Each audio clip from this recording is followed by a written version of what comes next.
Hello दोस्तों, स्वागत है Bihar police relative YouTube channel BP exam गुरु में। तो आज हम लोग देखेंगे हिस्ट्री के शानदार ऐसे 50 मॉक टेस्ट प्रश्न जो बार बार एग्जाम में पूछे जाते हैं। इस पे मैंने 2 वीडियो और बना रखी है, अगर आपने नहीं देखा तो जाके देख लीजिए। मेरा तीसरा क्लास है। तो चलिए बिना देर के वीडियो का स्टार्ट करते हैं। आज का पहला प्रश्न है, वेदों की माता किसे कहा जाता है? वेदों की माता किसे कहा जाता है? तो इसका सही आंसर हो जाएगा ए, ऋग्वेद।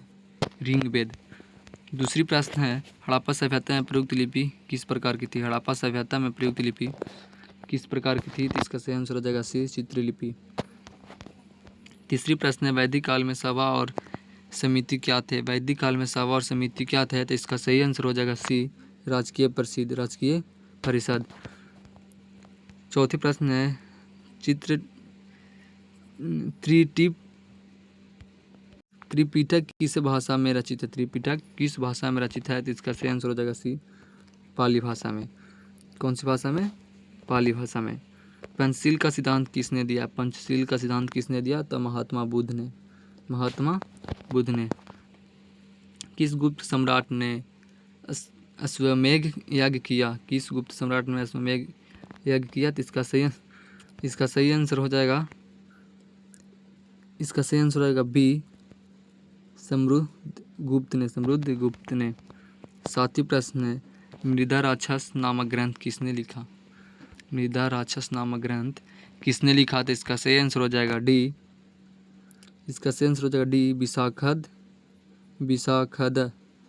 विशाखदन। आठवीं प्रश्न है, बुद्ध के जन्म, ज्ञान और मृत्यु का क्रम क्या है? तो बुद्ध का जो जन्म हुआ था वो लुम्बिनी में हुआ था, और उन्होंने ज्ञान बोधगया में प्राप्त किया, और उनका मृत्यु कुशीनगर में हुआ। तो इसका सही आंसर हो जाएगा ए। 9वीं प्रश्न है, हर्यक वंश के अंतिम शासक कौन थे? तो इसका सही आंसर हो जाएगा बी, नागदासक।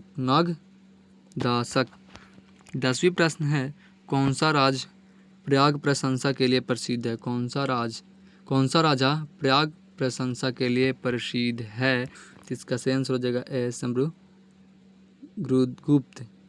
इसका सही आंसर हो जाएगा ए। 11वीं प्रश्न है, अलाउद्दीन खिलजी ने किस उद्देश्य से दाग और चेहरा प्रणाली लागू किया? इसका सही आंसर हो जाए, अलाउद्दीन खिलजी ने किस उद्देश्य से दाग और चेहरा प्रणाली लागू किया? तो इसका सही आंसर हो जाएगा बी, सेना सुधार के लिए। 12वीं प्रश्न है, किस सुल्तान ने सिंचाई के लिए नहरें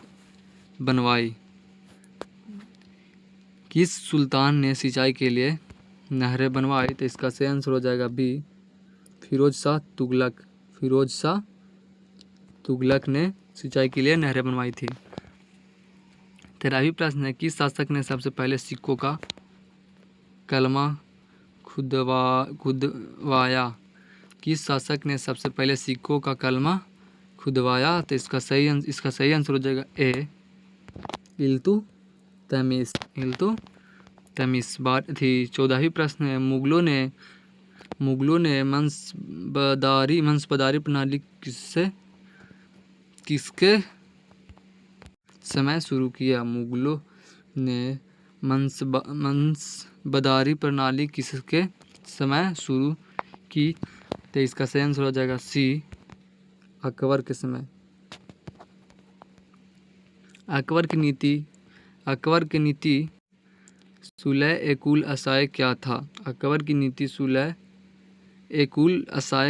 तो इसका सही आंसर हो जाएगा बी, धार्मिक। इसका सही आंसर हो जाएगा बी, धार्मिक सहिष्णुता।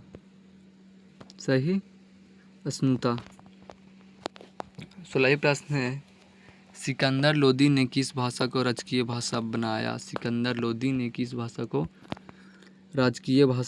तो इसका सही आंसर हो जाएगा डी, हिंदी।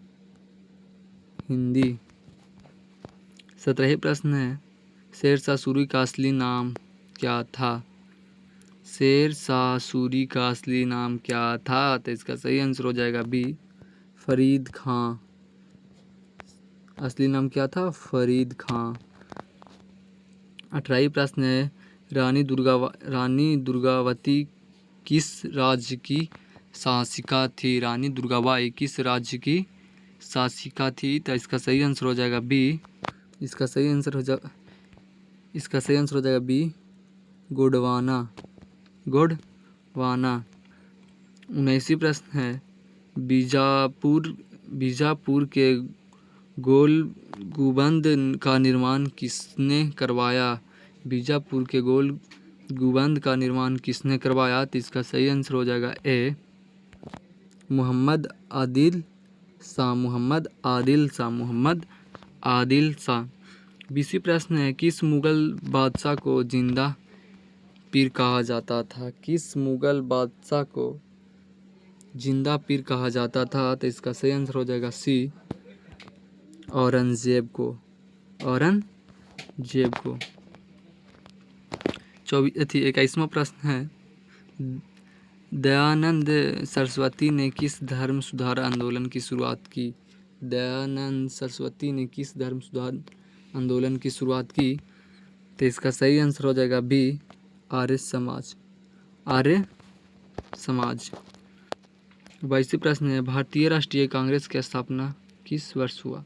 भारतीय राष्ट्रीय कांग्रेस की स्थापना किस वर्ष हुआ? तो इसका सही आंसर हो जाएगा बी, 1885। 23वां प्रश्न है, भंग की घोषणा किस व्यवसाय ने की थी? भंग की घोषणा किस वायसराय ने की थी? तो इसका सही आंसर हो जाएगा ए, करजन।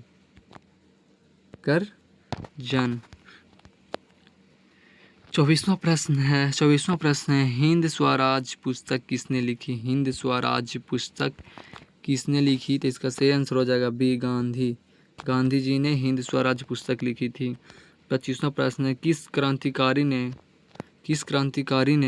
षड्यंत्र की हत्या की? किस क्रांतिकारी ने षड्यंत्र की हत्या की? तो इसका सही आंसर हो जाएगा सी, भगत सिंह। 26वां प्रश्न है, जालियांवाला बाग हत्याकांड के समय भारत का वायसराय कौन था? जालियांवाला बाग हत्याकांड के समय भारत का वायसराय कौन था? तो इसका सही आंसर 26 का सही आंसर हो जाएगा सी, चेम्स फोर्ड। 27वां प्रश्न, मोहरुल आंदोलन की शुरुआत किसने की थी? मोहरुल आंदोलन की शुरुआत किसने की थी? तो इसका सही आंसर हो जाएगा ए, बाल गंगाधर तिलक। साइमन कमीशन का विरोध किस कारण किया गया? 28वां प्रश्न है, साइमन कमीशन का विरोध किस कारण किया गया? तो इसका सही आंसर हो जाएगा बी, इसमें कोई भारतीय सदस्य नहीं थे। साइमन कमीशन का विरोध किस कारण किया गया? इसमें कोई भारतीय सदस्य नहीं थे, इसलिए इसे विरोध किया गया। 29वां प्रश्न है, पूर्ण स्वराज प्रस्ताव कब पारित हुआ? पूर्ण स्वराज प्रस्ताव कब पारित हुआ? तो इसका सही आंसर हो जाएगा ए, 1929 लाहौर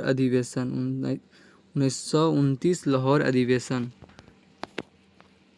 30वीं प्रश्न है, भारत को स्वतंत्रता देने वाला अधिनियम कौन सा था? भारत को स्वतंत्रता देने वाला अधिनियम कौन सा था? तो इसका सही आंसर हो जाएगा बी, इंडियन इंडिपेंडेंस एक्ट 1947।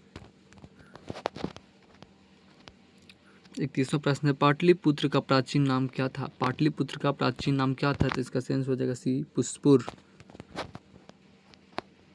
32वां प्रश्न है, किसने बिहार में सत्याग्रह आश्रम की स्थापना की? किसने बिहार में सत्याग्रह आश्रम की स्थापना की?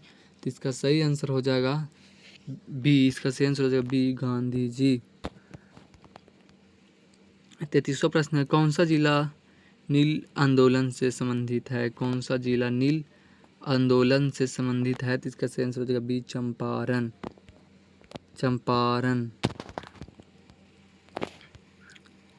34वां प्रश्न है, बिहार के किस महिला ने स्वतंत्रता संग्राम में भाग लिया था? बिहार के किस महिला ने स्वतंत्रता संग्राम में भाग लिया था? तो इसका सही आंसर हो जाएगा सी, रमा देवी। रमा देवी ने बिहार स्वतंत्रता संग्राम में भाग लिया था। बिहार को पहली महिला थी। बिहार विधानसभा की पहली बैठक कब हुई? बिहार विधानसभा की पहली बैठक कब हुई? इसका सही आंसर हो जाएगा बी। इसका सही आंसर हो जाएगा बी, 1937 में। 1937 में। गया का संबंध किस धर्म से है? तो इसका सही आंसर हो जाएगा बी, बौद्ध धर्म से। 37वां, महावीर का जन्म कहाँ हुआ? महावीर का जन्म कहाँ हुआ? तो इसका भी सही आंसर हो जाएगा बी, कुंडग्राम। कुंडग्राम। बिहार में विक्रमशिला विश्वविद्यालय की स्थापना किसने की थी? बिहार में विक्रमशिला विश्वविद्यालय की स्थापना किसने की थी? तो इसका सही आंसर हो जाएगा ए, धर्मपाल। 39वां प्रश्न है, बिहार का कौन सा स्थान बौद्ध तीर्थक स्थल नहीं है? बिहार का कौन सा स्थान बौद्ध तीर्थक स्थल नहीं है? तो इसका सही आंसर हो जाएगा डी, सोनपुर। सोनपुर। 40वां प्रश्न है, किसने कहा था चंपारण आंदोलन मेरा राजनीति जन था? किसने कहा था चंपारण आंदोलन मेरा राजनीतिक जन था? तो इसका सही आंसर हो जाएगा सी, पंडित नेहरू। पंडित जवाहरलाल नेहरू रे। 41वां प्रश्न है, चोला वंश की राजधानी क्या थी? चोला वंश की राजधानी क्या थी? तो इसका सही आंसर हो जाएगा ए, तंजापुर। 42वां प्रश्न है, सती प्रथा का अंत किसने किया? सती प्रथा का अंत किसने किया? तो इसका भी सही आंसर हो जाएगा बी, राम मोहन राय। 43वां प्रश्न है, किस मुगल बादशाह ने अंग्रेजों का व्यापार की अनुमति दी? किस मुगल बादशाह ने अंग्रेजों को व्यापार की अनुमति दी? इसका भी सही आंसर हो जाएगा बी, जहांगीर ने अंग्रेजों के व्यापार करने की अनुमति दिया था। 44वां प्रश्न है, प्रथम भारतीय गवर्नर जनरल कौन थे? प्रथम भारतीय गवर्नर जनरल कौन थे? तो इसका सही आंसर हो जाएगा डी, चक्रवर्ती राजगोपालाचारी। 45वां प्रश्न है, गदर पार्टी की स्थापना कहाँ हुई थी? गदर पार्टी की स्थापना कहाँ हुई थी? तो इसका भी सही आंसर हो जाएगा डी, अमेरिका। राजा राममोहन राय किस भाषा के विद्वान थे? राजा राममोहन राय किस भाषा के विद्वान थे? तो फारसी के भी थे, अरबी के भी थे और संस्कृत के भी थे। इसलिए इसका सही आंसर हो जाएगा उपयुक्त सभी। वो फारसी के भी थे, अरबी के भी थे और संस्कृत के भी थे। तीनों भाषाएं को वो विद्वान थे। 47वां प्रश्न है, तुजुक ए बाबरी किसकी आत्मकथा है? तुजुक ए बाबरी किसकी आत्मकथा है? तो इसका सही आंसर हो जाएगा बी, बाबर के। नालंदा विश्वविद्यालय का पूर्ण निर्माण किसके काल में हुआ था? नालंदा विश्वविद्यालय का पूर्ण निर्माण किसके काल में हुआ था? इसका सही आंसर हो जाएगा बी, हर्षवर्धन। 39वां प्रश्न है, सूबेदार शब्द किस प्रशासन में था? सूबेदार शब्द किस प्रशासन में था? तो इसका सही आंसर हो जाएगा बी, मुगल। 50वां प्रश्न है और लास्ट प्रश्न, पीटर्स इंडिया एक्ट किस वर्ष पारित हुआ? पीटर्स इंडिया एक्ट किस वर्ष पारित हुआ? तो इसका सही आंसर हो जाएगा बी, 1784। तो कैसा लगा वीडियो ज़रूर बताइएगा। ये मेरा हिस्ट्री का तीसरा क्लास है। अगर आप 2 क्लास और नहीं देखी है तो मेरे यूट्यूब पे पढ़ें जाके, उससे आप देख सकते हैं। और क्लास के PDF चाहिए तो मेरा वीडियो के डिस्क्रिप्शन में लिंक दिया हुआ है, जाकर वहाँ से आप टेलीग्राम ज्वाइन करके वहाँ से आप PDF ले सकते हैं। अगर यहाँ से नहीं तो आप टेलीग्राम पे बीपी एग्ज़ाम गुरु सर्च करके भी ज्वाइन कर सकते हैं। वहाँ से आपको क्लास की PDF मिल जाएगी। और ऐसे वीडियो के लिए मेरे चैनल पे बने रहें। हाँ, और वीडियो को like and subscribe and share करना ना भूलें, और चैनल को सब्सक्राइब ज़रूर कर लें।